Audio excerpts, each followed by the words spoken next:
ಆಗಲೇ ಎಲ್ಲ ರೈತ ಸಂಘಟನೆಗಳೆಲ್ಲ ಕೂಡಿಕೊಂಡು ನಾಳೆ ದಿನ ಅಂದರೆ ಸೋಮವಾರ ದಿನ ಚೆನ್ನಮ್ಮ ಮೇಲ್ ಸರ್ಕಲ್ದಿಂದ ಬೈಲಹೊಂಗಲ ಎಸ್ ಸಿ ಆಫೀಸ್ವರೆಗೆ ಪಾದಯಾತ್ರೆ ಮುಖಾಂತರ ಎಲ್ಲ ರೈತ ಸಂಘಟನೆಗಳಿರ್ಬೋದು, ಎಲ್ಲ ಸಂಘಟನೆಗಳು ಇರ್ಬೋದು, ಎಲ್ಲ ರೈತರು ಕೂಡಿಕೊಂಡು ಕಬ್ಬಿನ ಬೆಳೆಗೆ 3500 ಘೋಷಣೆ ಮಾಡಬೇಕಂತೇಳಿ ರೈತರು ಜಿಲ್ಲೆಯಾದ್ಯಂತ ರಾಜ್ಯಾದ್ಯಂತ ಹೋರಾಟ ಮಾಡ್ತಾರೆ. ಅದರ ಪ್ರಯುಕ್ತವಾಗಿ ಈಗ ನಾಲ್ಕನೇ ದಿನ ಮುಗೀತು. ಅಲ್ಲಿ ಗುರ್ಲಾಪುರ ಕ್ರಾಸಲ್ಲಿ ನಿಪ್ಪಾಣಿ ರೋಡನ್ನು ಬಂದ್ ಮಾಡಿದ.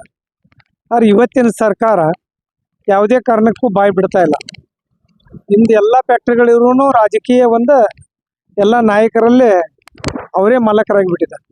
ಇಡೀ ಬೆಳಗಾಂ ಜಿಲ್ಲೆಯಲ್ಲಿ ಇರ್ಬೋದು, ಬಾಗಲಕೋಟೆ ಜಿಲ್ಲೆ ಇರ್ಬೋದು, ಬಿಜಾಪುರ ಜಿಲ್ಲೆಯಲ್ಲಿರ್ಬೋದು, ಎಲ್ಲ ರಾಜಕೀಯ ವ್ಯಕ್ತಿಗಳ MLA ಇರ್ಬೋದು, ಮಾಜಿ MLA ಇರ್ಬೋದು, ಮಂತ್ರಿಗಳಿರ್ಬೋದು, ಮಾಜಿ ಮಂತ್ರಿಗಳಿರ್ಬೋದು, ಇವ್ರ ಕಪಿಮುಷ್ಟಿಯಲ್ಲಿ ಎಲ್ಲ ಸಕ್ಕರೆ ಕಾರ್ಖಾನೆಗಳು ಸಿಕ್ಕೊಂಡಿದ್ದಾವೆ.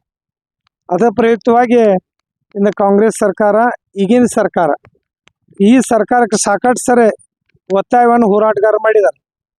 ಎಲ್ಲ ಭಾಗದಲ್ಲಿ ಜನರು ಮಾಡಿದ್ದಾರೆ. ಆ ಕಾರಣಕ್ಕಾಗಿ ಇವ್ರು ಹೇಳ್ತಾ ಇದ್ದಾರೆ, ಇವತ್ತು ನಮಗೆ ಕೊಡೋಕ್ಕಾಗಲ್ಲ 3500 ಅಂತ ಹೇಳ್ತಾರೆ. ಆ 3500 ಮಹಾರಾಷ್ಟ್ರದಾಗ ಕೊಡ್ತಾ ಇದ್ದಾರಲ್ಲ, ಮಹಾರಾಷ್ಟ್ರದಲ್ಲಿ 3500 ಇವತ್ತು ಕಬ್ಬಿಗೆ ಬೆಂಬಲ ಬೆಲೆಯನ್ನು ರೈತರಿಗೆ ಕೊಡ್ತಾ ಇದ್ದಾರೆ. ಆ ಪ್ರಯುಕ್ತವಾಗಿ ನೀವು ಕೊಡ್ರಿ ಅಂತ ರೈತರ ಹೋರಾಟ ಐತಿ.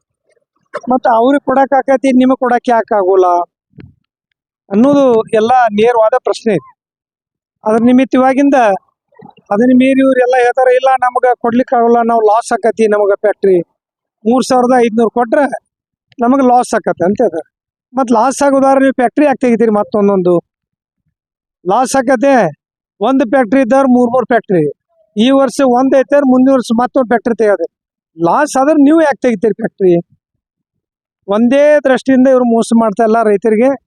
ತೂಕದಲ್ಲಿಯೂ ಸಹಿತ ಸಂಪೂರ್ಣವಾಗಿ ಒಂದು ಗಾಡಿ ಹೋದ್ರೆ 2 ಟನ್ ಕಬ್ಬನ್ನು ಹೊಡಿತಾ ಇದ್ದಾರೆ. 2 ಟನ್ ಕಬ್ಬು ತುಡುಗು ಮಾಡ್ತೀರಿ. 3500 ಕೊಟ್ರೆ ನಿಮ್ಗೆ ಲಾಸ್ ಆಕತಿ, ನಮ್ಮ ಫ್ಯಾಕ್ಟ್ರಿ ನಡೀದಿಲ್ಲ ಅಂತ ಹೇಳ್ತೀರಿ. 2 ನಡೀದಿಲ್ಲ ಅಂತಂದ್ರೆ ಹೋದ ವರ್ಷ ಒಂದು ಫ್ಯಾಕ್ಟ್ರಿ ಇದ್ದಾರೆ, ಮತ್ತು ಈ ವರ್ಷ 2 ಫ್ಯಾಕ್ಟ್ರಿ ಆಗ್ತಾಗಿದೆ. ಲಾಸ್ ಆದ್ರೆ ನೀವು ಅದನ್ನ ದಂಧೆಗೆ ಬಂದ್ ಮಾಡ್ಬೇಕಲ್ಲ, ಬೇರೆ ದಂಧೆ ಹುಡುಕೋಬೇಕು. ಲಾಸ್ ಆಕತ್ತೆ ಅಂತಾರೆ, ಮತ್ತೊಂದು ಫ್ಯಾಕ್ಟ್ರಿ ತೆಗಿತಾರೆ ಅಂದ್ರೆ ನಿಮಗೆ ಬಂಡವಾಳ ಎಲ್ಲಿಂದ ಬರ್ತೈತಿ? ರೈತರ ಕಬ್ಬನ್ನು ಒಂದು ಕಡೆಯಿಂದ ತುಡುಗು ಮಾಡ್ತೀರಿ, ಒಂದು ಕಡೆಯಿಂದ ರೇಟನ್ನು ಕೊಡೋದಿಲ್ಲ. ಆ ಕಾರಣಕ್ಕಾಗಿ ಏನು ನಿಮ್ಮ ಉದ್ದೇಶ ಏನಂತಾರೆ, ಎಲ್ಲ ಮಾಲಕರೆಲ್ಲ ಕುಡ್ಕೊಂಡು ಒಗ್ಗಟ್ಟನ್ನು ಪ್ರದರ್ಶನ ಮಾಡಿ ರೈತರು ಎಷ್ಟು ದಿನ ಏನು ಮಾಡ್ತಾರೆ ನೋಡೋಣ ಅಂತೇಳಿ ನೀವು ಒಂದು ಹಠಕ್ಕೆ ಬಿದ್ದು ಇದನ್ನು ಮಾಡ್ತಾ ಇದ್ದೀರಿ ಅಷ್ಟೇ. ಸಹಕಾರಿ ರಂಗಗಳಿರ್ತಕ್ಕಂಥ ಫ್ಯಾಕ್ಟ್ರಿಗಳಿಗೂ ಪ್ರೈವೇಟ್ ಫ್ಯಾಕ್ಟ್ರಿ ಅವ್ರು ಅಲ್ಲಿನೂ ನೀವು ಕೈ ಹಾಕಿರಿ. ಅವನ್ನೂ ಸಹಿತ ಇಲೆಕ್ಷನ್ ಮುಖಾಂತರ ಬಂದು ಓಟಿಗೆ ಹಣವನ್ನು ಹಂಚಿ ನೀವು ಅಲ್ಲಿ ಅಧಿಕಾರಗಳನ್ನು ಪಡೆದುಕೊಂಡಿದ್ದೀರಿ. ಎಲ್ಲ ಸಹಕಾರಿ ಫ್ಯಾಕ್ಟ್ರಿಗಳಿದ್ದಲ್ಲಿ ಸಹಿತ. ಆ ಕಾರಣಕ್ಕಾಗಿ 3500 ಹಣವನ್ನು ನೀವು ಕೊಡ್ರಿ, ನಿಮಗೂ ದೇವ್ರು ಒಳ್ಳೇದು ಮಾಡ್ತಾನೋ. ಮತ್ತು ಕೊಡದಿದ್ರೆ ಜನ ಈ ಸರಿ ಸುಮ್ಮನೆ ಕೊಡಲ್ಲ, ಯಾವುದೇ ಕಾರಣಕ್ಕೂ ಜನ ಸುಮ್ಮನೆ ಕೊಡೋಂಗಿಲ್ಲ. ನಾವು ನಮ್ಮ ಪಕ್ಷದ ವರಿಷ್ಠರಾಗಿರ್ತಕ್ಕಂಥ ಕೇಂದ್ರ ಸಚಿವರಾಗಿರ್ತಕ್ಕಂಥ ಉಕ್ಕು ಮತ್ತು ಬೃಹತ್ ಕೈಗಾರಿಕಾ ಮಂತ್ರಿಗಳಾಗಿರ್ತಕ್ಕಂಥ HD ಕುಮಾರಸ್ವಾಮಿ ಅವ್ರ ಗಮನಕ್ಕೂ ನಿನ್ನೆ ತಂದಿದ್ದೇವೆ. ರೈತ ಸಂಘಟನೆಗಳ ಕೂಡ ಅವ್ರನ್ನ ಮಾತಾಡ್ತಾ ಇದ್ದೇವೆ. ನಮ್ಮ ಪಕ್ಷ JDS ಪಕ್ಷ, ನಾವು ಸಂಪೂರ್ಣವಾಗಿ ನಾವು ರೈತರ ಬೆಂಬಲಕ್ಕೆ ನಿಂತ ನಾಳೆ ನಾವು ಹೋರಾಟ ಮಾಡ್ತೇವೆ. ಎಷ್ಟು ದಿನ ನೀವು ರೋಡ್ ಮೇಲೆ ಮಲಗಿಸ್ಬೋದು ಜನರನ್ನ? ಅಚಾನಕ್ ಭಾಳ ದಿನ ಮಲಗಿಸ್ತೀರಿ ಅಂತಂದ್ರೆ ರೈತರು ಎದ್ರೆ ನಿಮಗೆ ಉಳಿಗಾಲ ಇಲ್ಲ. ಏನು ಕಾನೂನು ಇದು ಮಾಡೋಕ್ಕಾಗತ್ತೆ? ನೀವು ಎಷ್ಟು ಮಂದಿ ಅರೆಸ್ಟ್ ಮಾಡ್ಬೋದು, ಗೋಳಿಬಾರ್ ಮಾಡ್ಬೋದು, ಲಾಠಿ ಚಾರ್ಜ್ ಮಾಡ್ಬೋದು, ಏನೂ ಮಾಡೋಕೆ ನಿಮ್ಮ ಕಡೆಯಿಂದ ಆಗಲ್ಲ. ಮಾಡಿದರೆ ಈಗ ತಕ್ಕ ಶಾಸ್ತ್ರಿಯನ್ನು ನೀವು ಉಣ್ಬೇಕಾಗತ್ತೆ.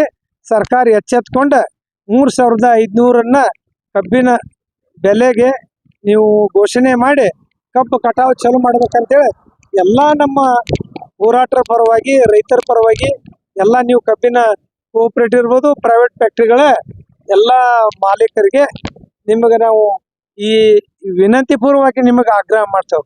ನೀವು ಮಾಡಲಿಲ್ಲ ಮತ್ತು ಅಂತಿಮ ಘಟ್ಟ ಎಲ್ಲಿ ಮುಟ್ತೈತಿ ಆಮೇಲೆ ನೋಡು, ನಾಳಿಂದ ಚಾಲು ಆಗಲಿ ಅಷ್ಟೇ.